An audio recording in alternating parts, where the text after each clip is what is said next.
여러분 안녕하십니까? 저는 현재 인도에서 하나님 나라의 확장을 위해서 열심히 기도하고 있는 김진섭이라고 합니다. 우리 다 함께 다시 한번 우리 사도행전 3장에 있는 말씀을 읽도록 하겠습니다. 사도행전 3장에 있는 말씀입니다.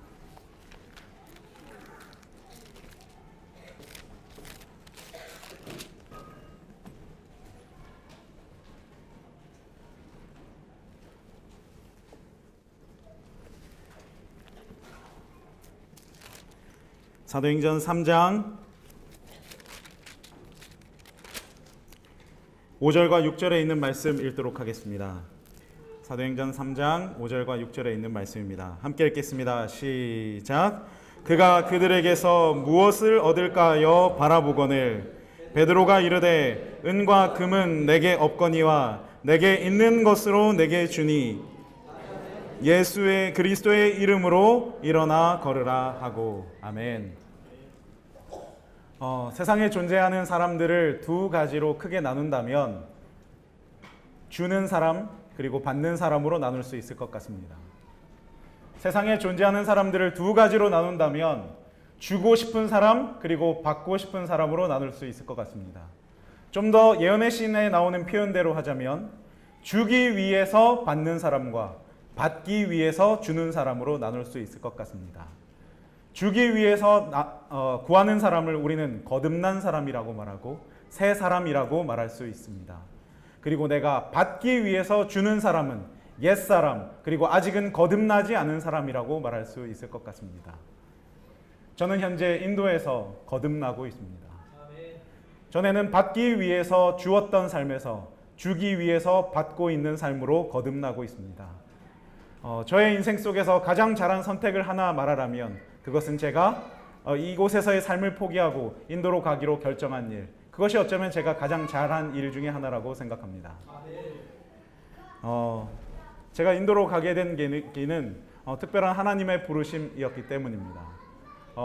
이미 그곳에서 선교하고 있는 김준식 선교사라고 하는 선교사가 올해 1월에 저에게 같이 식사를 하자고 이야기했습니다.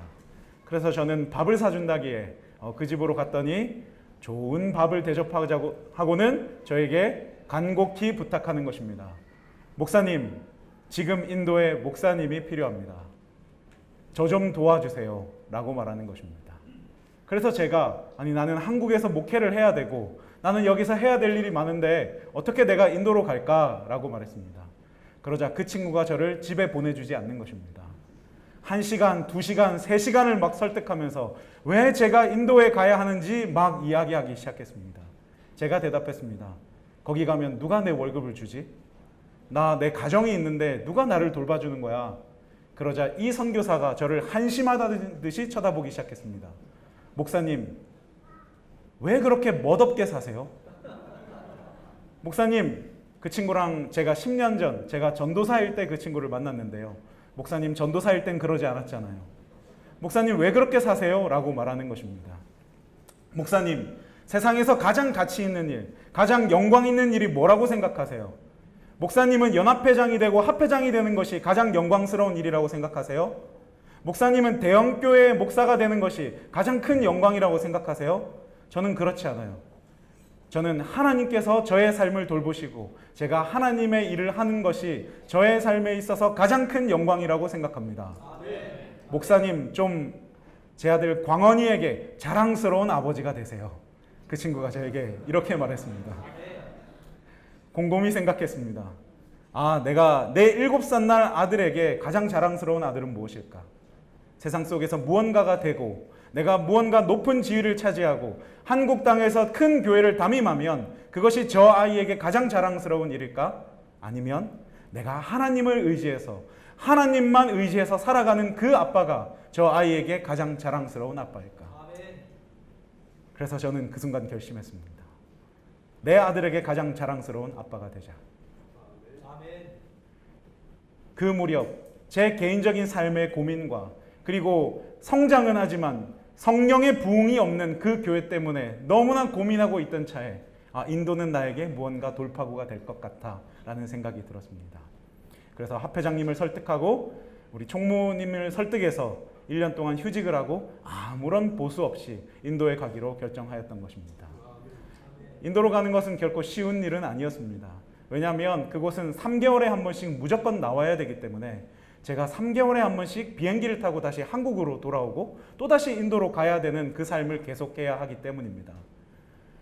저는 목회자이고 제가 모아놓은 돈도 없고 아무것도 없기 때문에 누가 저의 비행기 싹을 대줄 사람도 없었습니다.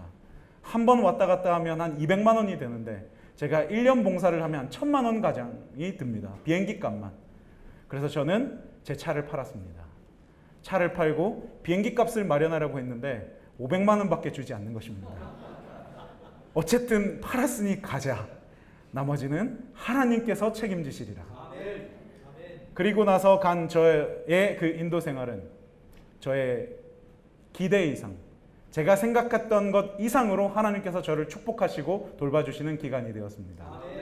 저의 인생 속에서 가장 잘한 선택, 그것은 내 모든 것들을 포기하고 하나님께 내 모든 것들을 맡길 때 하나님께서 저를 책임져 주신다는 그 한 가지였습니다. 그 한 가지 때문에 저는 그곳이 행복하고 그곳에서 살만 나는, 정말 하늘을 경험하는, 하늘에서 사는 것 같은, 천국에서 사는 것 같은 그 기분을 만끽하고 살아가고 있는 것입니다. 그래서 저는 그 다음부터 한국에 있는 분들이 하나도 부럽지 않는 것입니다. 한국에 있는 사람들의 삶이 부럽지 않습니다. 왜냐하면 전 하늘에 살고 있기 때문입니다. 비록 때로는 불편합니다. 제가 거기 가서 노이로제가 하나 생겼는데 그것은 뭔가 밤에 저를 자꾸 기어다니는 것 같은 느낌이 자꾸 드는 것입니다. 너무나 이상해서 이렇게 탁 치면 아니나 다를까 개미가 기어다니고 벌레가 기어다니고 도마뱀이 기어다니고 그런 삶을 살고 있습니다. 씻을 때면 그 물이 얼마나 찝찝한지 모르겠습니다. 그 물 이렇게 틀면 녹색물이 이렇게 나옵니다. 그러면 저는 그냥 하나님 나 책임져 주시겠지 하고 이 물을 이렇게 뿌려서 이렇게 바가지로 이렇게 뿌려가며 씻습니다. 저희 집 사람은 그 물이 다 가라앉을 때까지 기다렸다가 이렇게 씻고, 저희 집 사람은 그곳에서 그 물이 얼마나 독하고 나쁜지 이 지문이 거의 사라질 정도로 이 피부가 다 이렇게 없어지는 그러한 경험을 하고 있습니다. 그러나 어디가 더 천국 같냐? 이 땅이 더 천국 같냐? 아니면 인도가 더 천국 같냐고 누군가에게 저에게 물은다면 전 인도가 더 천국 같습니다. 왜냐하면 저는 그곳에서 하나님을 만나고 있고 절대적으로 하나님께서 저의 삶을 책임져 주는 경험을 하고 있기 때문입니다. 그 삶을 살 때 얼마나 제 마음이 기쁘고 얼마나 제 마음이 행복한지 모르겠습니다. 여러분, 하나님 만나시기를 간절히 바랍니다. 하나님 만나면 우리 안에 어떠한 두려움도, 우리 안에 어떠한 고민도 사라집니다. 그 절대적인 하나님과의 만남 속에서 온 우주의 통치자이신 그 하나님께서 나 하나를 바라보시고 나를 지켜준다는 그 사실을 깨달을 때, 와, 내가 이렇게 가치 있는 존재구나, 하나님께서 나를 이렇게 사랑해 주시는구나 라는 것을 깨닫게 되기 때문입니다. 저는 인도에서 드디어 안진뱅이의 삶을 벗어나서, 영적 안진뱅이의 삶에서 벗어나서 자유롭게 뛰고 자유롭게 하나님을 찬양하며 자유롭게 하나님을 전하는 삶을 살고 있습니다. 제가 이 한국에서의 삶을 고백하자면 저는 영적 안진뱅이였습니다. 영적 안진뱅이로 늘 날마다 누군가 나에게 무엇을 주지 않을까, 내가 이 땅에서 무엇을 할 수 있지 않을까라는 그 생각 속에서 마음의 번민과 고통 속에 살아갔던 그 영적 안진뱅이의 삶, 그것이 저의 삶이었고, 제가 하나님을 만나고 거듭난 이후에 저의 생애는 영적 안진뱅이의 삶이 아니라 무언가 줄 수 있는 삶, 내가 무언가 예수 그리스도를 전할 수 있는 삶, 내가 만났던 예수 그리스도를 너무나 확신 있게 전할 수 있는 바로 그 베드로와 같은 삶으로 거듭나고 있는 것입니다. 여러분, 영적 안진뱅이의 삶에서 벗어나서 우리도 베드로처럼, 우리도 예수 그리스도를 경험했던 12 제자처럼, 수많은 성경에 나왔던 사람들처럼 그렇게 자유롭게 뛰고 하나님을 찬양하고 싶지 않으십니까? 하나님 만나시기를 간절히 바랍니다. 인도에서의 삶을 조금 소개시켜 드릴까 합니다. 제가 있는 이 곳은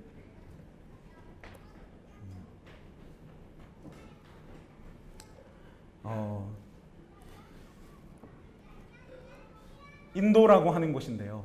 인도의 동쪽 끝, 그리고 약간 남쪽으로 치우쳐져 있는 곳에, 여기는 화면에 보이지 않지만 첸나이와 하이데라바드라고 하는 그 중간에 제가 위치해 있습니다. 참고로 인도는 너무나 큰 나라여서요. 한 주가 우리나라만 합니다. 그리고 16개의 공식 언어가 있고 그리고 비공식 언어 한 1600개 정도의 언어가 있는 거대한 나라입니다. 저는 인도에 아주 조그만한 옹볼이라고 하는 한 합회에 있습니다. 그리고 그 합회에는 650개의 교회가 있었고 현재는 300교회 교회가 문을 닫았고 겨우 300교회 정도의 교회가 연명하고 살아가고 있는 것이 현실입니다. 그곳에서 저는 하나님 나라의 복음을 전하고 그리고 그 교회를 살리는 일을 감당하고 있습니다. 저기 별표 친 곳이 지금 저희가 감당하고 있는 90개의 교회입니다. 인도 교회의 모습은 참으로 참혹한데 어제 제가 저녁 예배 때 소개시켜 드린 바와 같이 이 사진은 일요일 교회 목회자가 우리 교회 간판을 지우고 자기의 핸드폰 번호와 이름을 쓰고 교회를 무단으로 사용하고 있는 장면입니다. 그리고 이 교회는 양치기들의 쉼터로 쓰이는 교회입니다.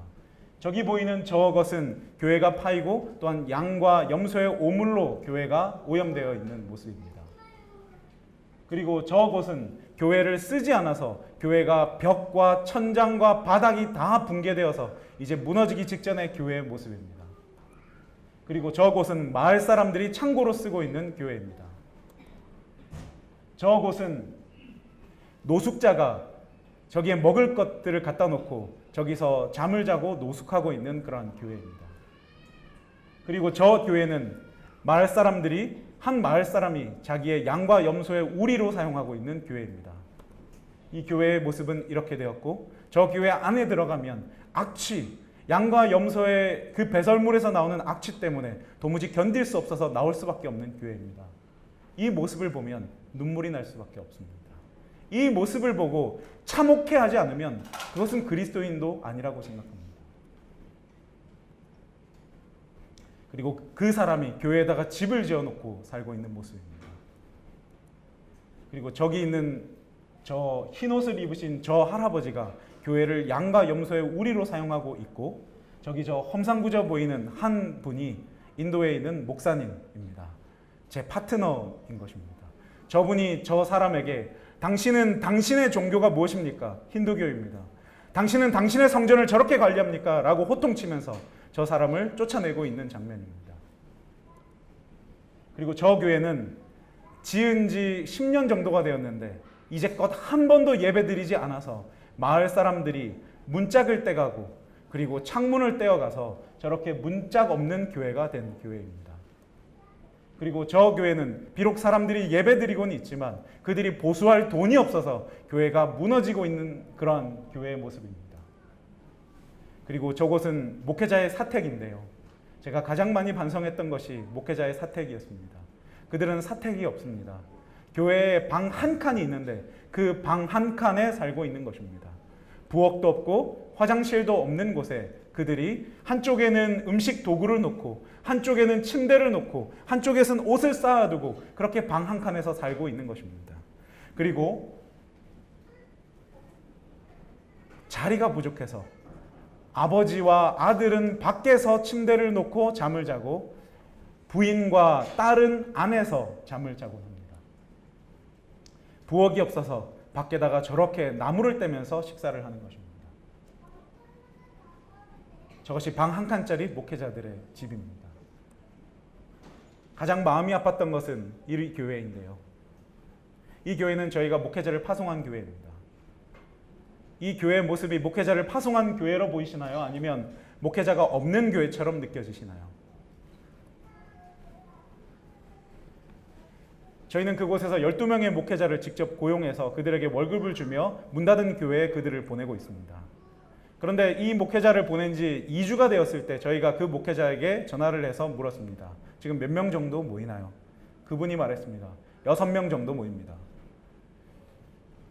그리고 나서 저희가 그 다음 날인가 방문을 했습니다. 그 교회를. 간이 저 모양이었던 것입니다. 저 목회자는 저희에게 거짓말을 했던 것입니다. 교회를 가보지도 않았고 교회를 청소하지도 않았고 교회를 치우지도 않은 채 몇 명 모이냐고 물었을 때 그는 6명 모인다고 거짓말을 했던 것입니다. 그 목회자에게 전화를 걸었을 때 그 목회자는 거기로부터 한 200km 떨어진 자신의 집에 머물고 있었습니다. 제가 가장 가슴 아팠던 것은 이것입니다. 처음에 제가 가슴 아팠던 것은 그 교회의 황폐화된 모습과 교회의 무너진 모습이었지만, 사실은 그 교회를 무너지게 한 것은 우리의 죄이고 목회자의 죄이고 성도들의 죄라는 것을 느끼게 되었을 때 제 마음속에 이루 말할 수 없는 참혹함이 든 것입니다. 파송을 보내도 목회자가 가지 않고 성도들에게 예수 그리스도를 전해도 그들의 죄가 죄인지 모르는 그러한 상태가 바로 저곳의 상태였던 것입니다. 저 무너진 십자가, 저쪽 한쪽 구석에 처박혀 있는 저 십자가가 마치 이 땅에 무너진 교회의 모습이요, 이 땅에 무너진 우리들의 모습같이 느껴졌던 것입니다. 저희는 이곳에서 정말 수많은 일들을 하며 이 교회를 섬기고 또한 이 교회를 살리고자 노력하고 있습니다. 먼저 그 합회에 16개의 지역이 있는데 저희가 그 2개의 지역을 인수했고 그 지역에 속한 90개 교회를 인수했습니다. 그리고 그 90개 교회에 저희가 제안한 정책과 저희가 제안한 그 방법으로 저희가 그 교회를 3년 안에 누구의 도움 없이도 살아날 수 있는 방법을 같이 간구하고 있습니다. 그리고 이 90교회 교회가 3년 안에 살아났을 때 온 합회와 전 인도 연합회가 이 모델을 따르게 될 것 같습니다. 지금 이미 저희가 시행하고 있는 몇 가지 것들을 이미 합회가 다 채용해서 모든 목회자와 모든 교회로 다 이렇게 하나씩 접목하기 시작했습니다. 그래서 저희는 저희에게 있는 그 예수 그리스도가 희망임을 알고 제발 저희가 맡고 있는 그 90개 교회에 부흥이 일어나기를 간절히 기도하고 있는 것입니다. 그리고 저희는 목회자 훈련을 시키고 있습니다. 목회자들을 채용해서 그들과를 교육시켰고 매달 인도에 있는 목회자들을 한 달에 한 번씩 일주일간 교육시켜 나가면서 그들에게 성경을 가르치고 제자 훈련을 시키고 그들에게 어떻게 목회하는지를 가르쳐 내고 있습니다. 그리고 매 주마다 교회를 3군데, 4군데 계속해서 방문해 나가면서 함께 예배를 드리고 그들에게 예수 그리스도를 전하고 있습니다. 그리고 인도에서 전도회를 개최해서 수많은 사람들에게 복음을 전하며 그들을 예수 그리스도께로 인도하고 있습니다. 그리고 침례를 주고 그들을 하나님의 자녀로 거듭나게 하는 일을 하고 있습니다. 그리고 청소년들을 위한 제자훈련 캠프를 개최하고 있습니다. 인도의 청소년들은 매우 특별한 계층인데 인도는 현재 99%가 문맹입니다. 그러나 인도의 10대와 20대 초반의 친구들은 이제 교육을 받아서 그들은 글자를 읽을 수 있습니다. 글자를 읽을 수 있다는 것은 성경을 읽을 수 있다는 것이고 성경을 읽을 수 있다는 것은 성경을 가르칠 수 있다는 것입니다. 그래서 저희는 그들이 성경을 알아서 성경을 그들의 교회와 지역사회에 가르칠 수 있도록 그들에게 제자훈련을 시키고 있습니다. 마지막으로 저희는 인도에 성경을 공부할 수 있는 자료를 보급하고 있습니다. 하나님께서 지혜를 주셔서 전도지를 만들게 하시고 이러한 전도지를 만들게 하시고 그들이 성경을 공부할 수 있는 자료와 그러한 것들을 자꾸만 만들게 하십니다. 그래서 저희는 그러한 자료의 보급과 함께 특별히 예언의 신, 목회자가 시대 소망 하나 없는 그 인도에 예언의 신을 보급하고 시대의 소망을 보급하고 교육하는 일을 또한 하고 있습니다. 그러나 어제 말씀드린 것처럼 저에게 인도에서 가장 중요한 일이 무엇이냐고 묻는다면 그것은 기도하는 일입니다. 저것은 껍데기입니다. 저것은 예수 그리스도의 본체가 아니라 저것은 모두 껍데기일 뿐입니다. 예수 그리스도가 무너진 교회에 껍데기를 전하면 그것은 껍데기밖에 남지 않는다는 것을 인도에서 알게 되었습니다. 인도는 선교가 이루어진 지 130년, 우리보다 10년이 앞섰습니다. 우리만큼 조직 체계가 강하고 연합회, 합회, 학교, 병원, 출판사 다 들어가 있습니다. 그러나 그 모든 것 안에 예수 그리스도가 존재하지 않을 때 그것은 모두 껍데기일 뿐임을 알았습니다. 그들의 학교는 300개가 됩니다. 그러나 그 300개 예수 그리스도를 가르칠 수 있는 한 명의 그리스도인이 없어서 학교의 종교 선생님들은 무슬림이 성경을 가르치고 있습니다. 삼육학교의 종교 선생님은 무슬림입니다. 무슬림은 구약을 가르칠 수는 있어도 예수 그리스도를 가르칠 수는 없습니다. 그래서 불행히도 삼육학교를 졸업한 수많은 친구들이 더 이상 교회에 남지 않고 그들은 모두 세상으로 떠납니다. 그들에게 성경을 가르쳐도 예수 그리스도를 가르치지 않았기 때문에, 예수 그리스도께서 우리를 위해서 십자가에 달려 돌아가셨고 그 예수 그리스도께서 우리를 위해서 사셨다는 것을 가르치지 못했기 때문에 그 사람들이 교회를 떠나는 것입니다. 학교가 있고 병원이 있고 연합회가 있고 학교가 있고 교회가 있어도 예수 그리스도가 없으면 그곳은 껍데기일 뿐이요, 그곳에 예수 그리스도께서 자리 잡을 수가 없는 것입니다. 그래서 저는 그 순간부터 예수 그리스도가 우리 마음에 있냐고 전하고 있습니다. 예수 그리스도를 믿자고, 우리 회개하자고, 우리 예수 그리스도를 우리 개인의 구주로 받아들이자고 외치고 또 외치는 것입니다. 예수 그리스도가 우리 안에 없다면 우리가 하는 신앙, 우리가 하는 예배, 우리가 하는 찬양은 모두 다 껍데기일 뿐이며, 이 순간 예수 그리스도께서 우리의 주인 되지 않는다면 우리의 예배는 예수님께서 받으시지 않는 그러한 껍데기일 뿐인 것입니다. 오늘 예배를 드려 나오신 이 사랑하는 태능교회 성도 여러분, 오늘 하나님을 만나기 위해서 이 자리에 오신 사랑하는 교인 여러분, 오늘 예수님 안에서 거듭나기를 원하시고 예수님께서 주시는 그 죄 용서의 기별을 받아들이시기 위해서 이 자리에 오신 여러분, 오늘 여러분들은 예수 그리스도를 만날 준비가 되셨습니까?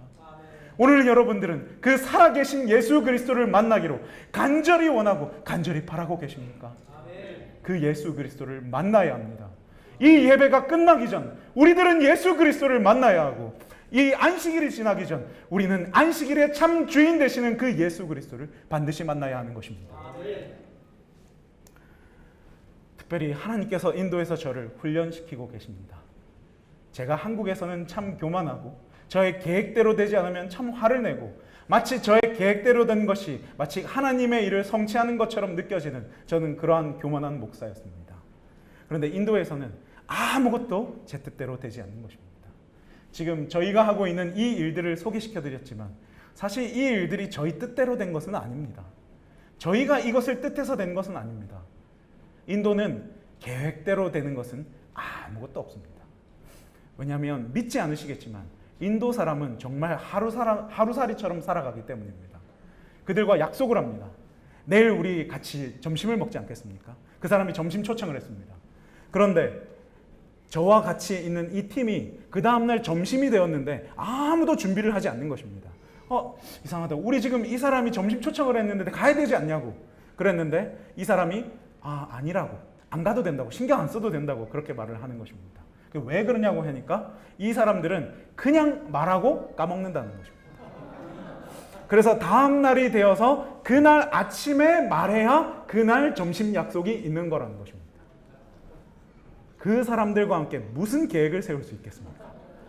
한 달 계획을 세우고, 제가 정말 좋아하는 3년치 계획을 쫙 세워서 합회장님과 총무님과 재무님과 모든 임원에게 다 보여드리고 우리 이렇게 갑시다 라고 말했습니다. 그 사람들이 오케이 우리는 너를 따르겠다 이렇게 말했습니다. 그 다음날 그 사람들은 그걸 다 까먹었습니다. 그것과 반대되는 계획을 막 세우고 막 가고 있는 것입니다.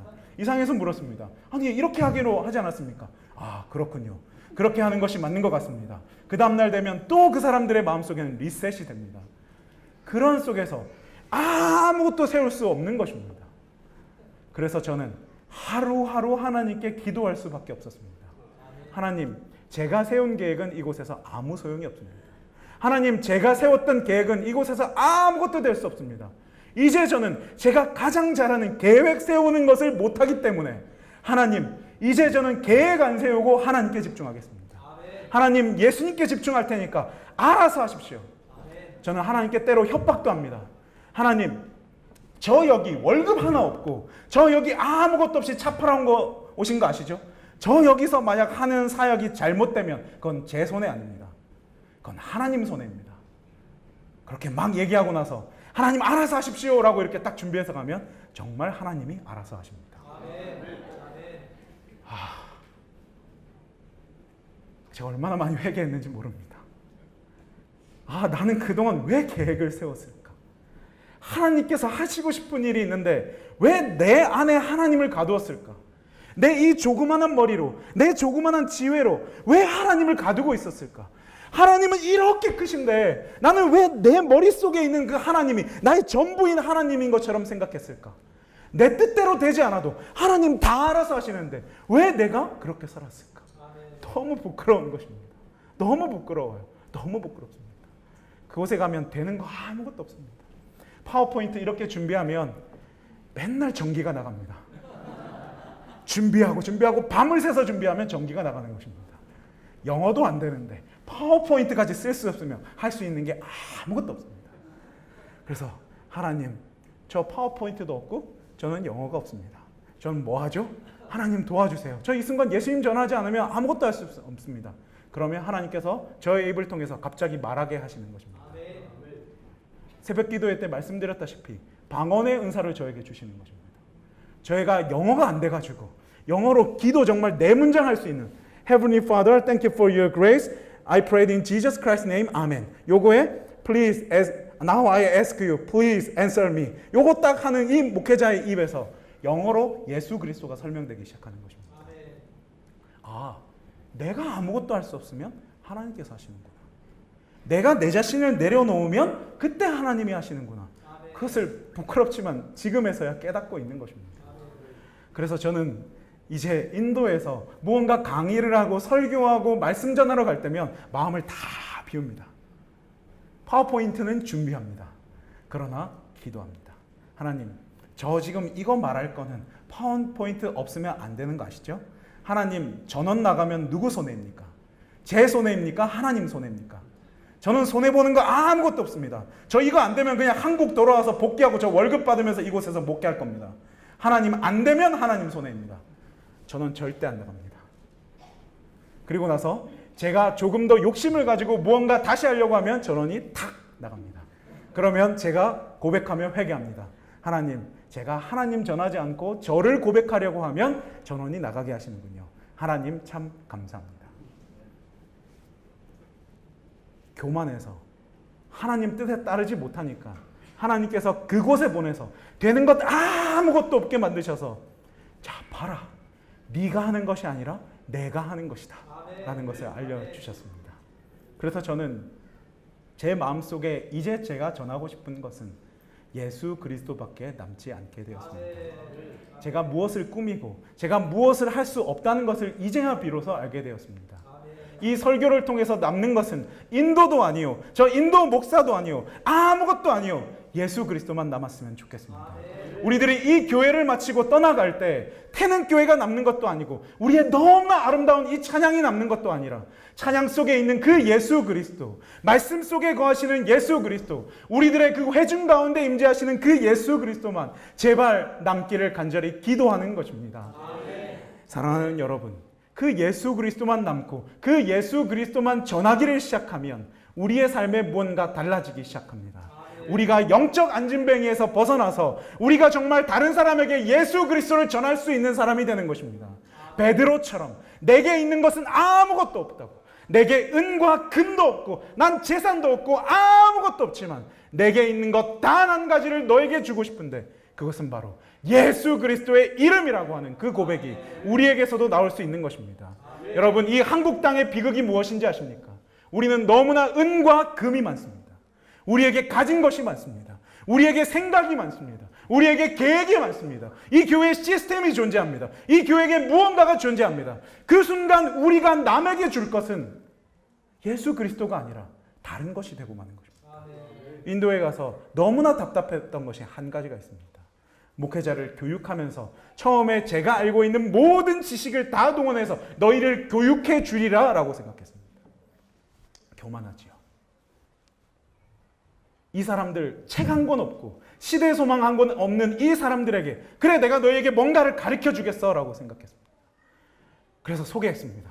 한국에는 제자 훈련이 있고 우리는 말씀 묵상을 하고 우리는 이러한 선교 시스템이 있고 내 방에는 2000권의 책이 있고 난 이런 사람이야 라고, 우리 한국은 이런 사람이야 라고 가르쳤습니다. 그런데 그곳에 예수 그리스도가 없었습니다. 사람들이 한국 교회를 부러워하고 한국에는 이런 것 있냐고 라고 말했지만 그들이 할 수 없었습니다.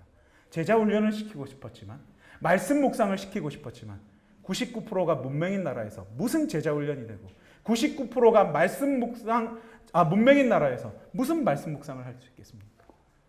할 수 있는 게 아무것도 없는 것입니다.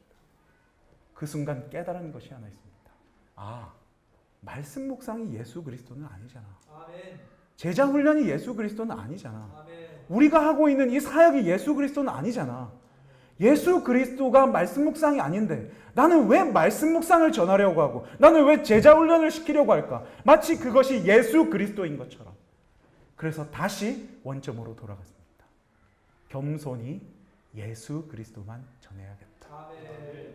그리고 저는 그곳에서 아무것도 할 수 없는 그곳, 주고 싶어도 무언가를 줄 수 없는 그곳에서 예수 그리스도만을 전하게 되었습니다. 아멘. 그리고 나서 성경을 연구하면서 그 사람들에게 무언가 해주고 싶은 거 있어서 제가 만난 그 인도에서 다시 만난 그 예수 그리스도, 제가 밤새도록 성경 보면서 만난 그 예수 그리스도를 만들고 그 사람들에게 주기 시작했을 때 그 사람들이 예수 그리스도를 만나고 저 역시 예수 그리스도를 만나기 시작했습니다. 아멘. 그래서 사실은 그곳에서 누가 가장 예수 그리스도를 가장 많이 만났냐라고 하면 제가 예수 그리스도를 가장 많이 만난 사람인 것입니다. 저는 제가 한국에서 목회할 때 이해가 잘 되지 않았던 한 구절이 있습니다. 아니, 지식으로는 알고 있지만 이것이 정말 가능할까라고 생각했던 이 한 말씀이 있습니다. 시대소망 제1장 하나님이 우리와 함께 계시다에 나오는 구절인데요. 우리 같이 큰 소리로 읽었으면 좋겠습니다. 읽겠습니다. 시작. 예수 그리스도의 얼굴에서 비치는 영광은 자아 희생적 사랑의 영광임이 드러날 것이다. 갈바리에서 비쳐 나오는 빛으로 볼 때 자아를 부정하는 사랑의 법칙이 이 세상과 하늘의 생명의 법칙임이 드러날 것이다. 여러분, 이것을 우리가 글자로는 알고 있지만 우리가 얼마나 나 자신의 자아를 포기하고 예수 그리스도의 그 영광을 바라보고 살아가고 계십니까? 여러분, 예수 그리스도께서 이 땅에서 가장 취하실 수 있었던 그 영광은 자기를 희생하고 자아를 내려놓고 다른 사람들을 위해서 자신의 생명을 내려오는 바로 그 십자가의 삶이었습니다. 그 십자가에서 예수 그리스도는 가장 큰 영광을 받았던 것입니다. 그러나 오늘 우리가 얻기를 원하는 영광, 오늘 우리가 하나님께 드리기를 원하는 그 영광은 조금 이것과는 다르지 않습니까? 우리가 받기를 원하는 영광은 무엇입니까? 예수 그리스도께서는 오늘 우리 한 명 한 명의 생명을 위해서, 보잘것없는 우리 죄인들을 위해서 자기 자신을 희생하고 온 우주의 왕이신 그 예수 그리스도께서 보잘것없는 우리 이 땅에 인간의 몸으로 태어나시고 우리를 위해서 십자가에 달려 돌아가시며 채찍질 당하시며 우리를 위해서 못 박힘 당하신 그 예수 그리스도가 아닙니까? 그것이 나의 영광이다. 내가 너희를 위해서 살아가는 이 희생이 내가 이 땅에서 취할 수 있는 가장 큰 영광이다라고 예수님께서 말씀해 주지 않으셨습니까? 그러나 우리들은 우리 자신의 영광과 우리의 이기심과 우리의 무엇을 위해서 살아가고 있지는 않으십니까? 마치 영적 안진뱅이처럼 내가 오늘 무엇을 구할 수 있을까? 하나님께서 나에게 무엇을 줄까라고 생각하고 있지는 않으십니까? 그것은 생명의 법칙이 아닙니다. 그것은 죽음의 법칙입니다. 그것은 사랑의 법칙이 아닙니다. 그것은 이기심의 법칙이요 죄의 법칙입니다. 우리가 진정으로 거듭났다라고 이야기할 수 있는 것은 내가 받기 위해서 주는 것이 아니라 주기 위해서 받기 위함이 아닙니까? 니고데모가 예수 그리스도를 찾아왔습니다. 예수님께서 말했습니다. 네가 거듭나기 전에는 하나님의 나라를 볼 수 없느니라. 하나님의 나라가 무엇입니까? 하나님의 나라란 모든 성도가 그 예수님의 사랑이 너무 좋아서 내가 이제 받는 삶에서 주는 사람으로 전환한 그 삶. 그래서 우리가 서로 주고 우리가 서로 낮아지고 서로 섬기고 서로 봉사하고 서로 위하고 서로 사랑하고 서로 축복해서 우리가 이렇게 사는 것이 천국이구나라고 생각하는 것이 하나님의 나라 아닙니까? 거듭나기 전에는 하나님의 나라에 들어갈 수 없습니다. 그 거듭남의 증거란 내가 높아지고 내 자존심을 세우고 내가 받고 싶은 사람이 아니라 그 예수 그리스도의 사랑이 나를 감격시키고 그 사랑 앞에서 내 죄를 다 고백함으로 내가 이제는 옛사람, 받기 위한 사람이 아니라 주기 위한 사람으로 거듭날 때 비로소 그 사람이 거듭난 사람이요 천국을 경험하는 삶이 아니겠습니까? 사랑하는 여러분, 저는 이제 거듭났다라고 이야기할 수 없고 저의 그 짧은 경험을 통해서 거듭남을 조금 맛보고 있습니다. 그런데 천국입니다. 하늘나라 가고 싶습니다. 예수님 만나고 싶습니다. 하늘나라에 가서 우리가 우리 자신의 이기심과 죄 없이 살아가게 될 그 날이 기다려지는 것입니다. 사랑하는 여러분, 우리는 예수님 만나야 합니다. 그 예수님을 만날 때 우리의 모든 생각과 우리의 모든 이기심과 내 마음의 동기가 다 사라지게 될 것입니다. 정로의 계단 제7장 제자되는 증거에 보면 거듭남의 증거는 마음의 변화라고 하였습니다. 우리의 모든 마음의 동기와 우리의 이기심이 다 사라지는 것이 우리가 거듭남의 증거라고 하였습니다. 사랑하는 여러분, 저는 태능교회가 거듭남의 증거가 가득한 교회가 되었으면 좋겠습니다. 제자 훈련이 가장 중요한 것이 아니라 우리가 제자 되는 것이 가장 중요한 것 같습니다. 그리고 우리의 삶에 제자의 증거가 나타나고 우리의 모든 사업과 우리의 모든 생애 속에서 예수 그리스도가 나타나는 것이 가장 중요할 것 같습니다. 인도에서 이 예수 그리스도를 전하고 있습니다. 그리고 나서 그 사람들에게 우리가 이제 무언가 주자라고 말하고 있습니다. 그러자 이 사람들이 조금씩 변하고 있습니다. 처음에는 이 사람들에게 우리가 무언가를 주어야 한다고 말했을 때 이 사람들이 다 저를 비웃었습니다. 우리가 무엇을 줄 수 있냐고. 우리는 이렇게 가난하고 우리는 아무것도 할 수 없는데 우리는 아는 것도 없는데 성경도 모르는데 무엇을 줄 수 있냐고 말했습니다. 그렇게 비웃었던 사람들이 제가 그 예수 그리스도를 매일마다 만나는 예수 그리스도를 주고 또 주었을 때 그들의 삶이 조금씩 바뀌기 시작했습니다. 제가 그 사람들을 마지막으로 교육시킨 것이 제가 들어오기 이틀 전이었습니다. 이틀 전에 모든 교육을 끝냈는데요. 모든 교육을 끝내고 그 사람들은 이제 점심 식사를 하고 저는 그 인도 음식 안 맞기 때문에 집에 와서 그 집사람이 끓여준 그 미역국과 잘 맞지도 않는 그 인도 밥을 먹으면서 이제 있었는데 갑자기 목회자 몇 명이 저에게 찾아온 것입니다. 목사님 좀 나와보시라고 문을 쾅쾅쾅쾅 두드려요. 그래서 왜 그러시냐고. 교육도 끝났는데 왜 이 사람들이 날 찾지? 이렇게 생각하면서 그 사람들을 맞이했습니다. 선물을 이렇게 가지고 온 것입니다. 목사님 이거 우리 인도 전통 의상이에요. 우린 이거 목사님이 한번 입어봤으면 좋겠어요. 이렇게 말하는 것입니다. 그리고 목사님 이거 입고 강당으로 오세요. 제가 무슨 생각이 들었는지 아세요? 너무 감사했는데 한편으로는 화가 났습니다. 왜 화가 났냐면 이 사람들 월급 10만 원 받는데 이 옷은 3만 원, 4만 원, 5만 원이란 말이에요. 근데 이 사람들이 저에게 이거를 주기 위해서 자기네들이 분명히 먹지도 못하고 입지도 못할 걸 알았기 때문에 화가 났습니다. 가가지고 당신네들 왜 이거 샀냐고.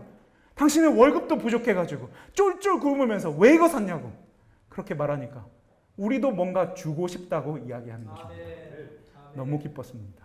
그 사람들이 꽃다발을 이만한 걸 만들고 거기에서 왕이 쓰는 모자가 있는데 그걸 이렇게 저를 턱 씌워주면서 저에게 말하는 것입니다.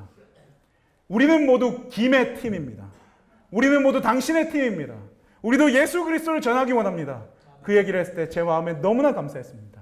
그 사람들이 저에게 선물을 주어서가 아니라 이제 우리도 무언가 줄 수 있는 교회로 변하는구나. 이제까지 받기만 했던 영적 안진뱅이와 같았던 이 인도 교회가 이제 드디어 예수님을 만나고 나니까 이 사람도 무언가 줄 수 있는 사람으로 변하는구나 라는 생각에 너무나 가슴이 뜨거워서 벅차오르는 감격에 견딜 수가 없는 것입니다. 받는 교회에서 주는 교회가 된다는 것 너무나 행복한 교회이지 않습니까? 오늘 이 태능교회도 받는 교회가 아니라 주는 교회였으면 좋겠습니다. 사람이 잔뜩 모여들어서 하나님께 영광 돌리는 것보다 이 사람들이 모두 세상으로 흩어져서 우리가 가지고 있는 단 한 가지 그 예수 그리스도를 전하는 것이 이 태능교회의 영광이요 이 교회의 유일한 소망이었으면 좋겠습니다. 사도의 행적에 보니까 사도들의 유일한 표대요 사도들의 유일한 깃발은 예수 그리스도, 그것 이하도 그것 이상도 아니었습니다. 그들의 삶의 목표, 그들이 바라보는 그 최종 지점은 예수 그리스도였습니다. 이 교회의 목표는 무엇이고 이 교회의 최종적인 깃발은 무엇입니까? 이 교회가 바라보고 오늘날 힘차게 달려가는 그것은 무엇입니까? 예수 그리스도 되기를 간절히 바랍니다. 그리고 그 예수 그리스도께서 이 태능교회를 변화시키시고 마침내 성령 하나님 이 태능교회에 오셔서 태능교회를 부흥시키시고 이 땅에 하나님의 아는 복음이 가득 찰 수 있는 그 일이 일어나기를 너무나 간절히 소망하고 한 주일 동안 열심히 기도했던 그 마음으로 여러분께 말씀을 전하며 오늘 말씀을 마치겠습니다.